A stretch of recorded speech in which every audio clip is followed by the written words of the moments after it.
આજે સંસદના બજેટ સત્રનો છઠ્ઠો દિવસ પ્રધાનમંત્રી મોદી લોકસભામાં રાષ્ટ્રપતિના અભિભાષણ પર આભાર પ્રસ્તાવ પરની ચર્ચાને આપશે જવાબ।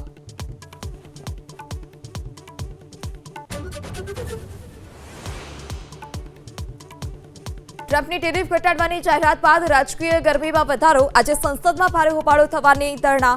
વિપક્ષ યુએસ વેપાર સોદા ચીનના ઘૂસણખોરોનો મુદ્દો ઉઠાવે તેવી શક્યતા। ભાજપ પ્રમુખ નીતિન નવીન બંગાળના પાર્ટી સાંસદો સાથે ચૂંટણી રણનીતિ પર ચર્ચા કરી। સાંસદોને તેમના મત વિસ્તારમાં જનતાને આગામી રોડમેપ સમજાવવા માટે સૂચના।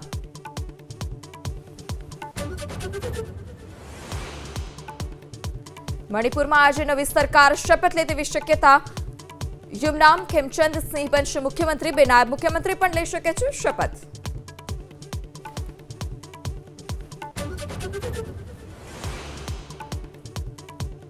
સુરત પોલીસે કાયદાનો પાઠ ભણાવ્યો। ફરિયાદી પર હુમલો કરનાર ઘટના સ્થળે લાવી કરાવ્યું રિકન્સ્ટ્રક્શન। પોલીસે ફરી લુખ્ખાઓને સમજાવ્યું કે કાયદામાં રહેશો તો ફાયદામાં રહેશો।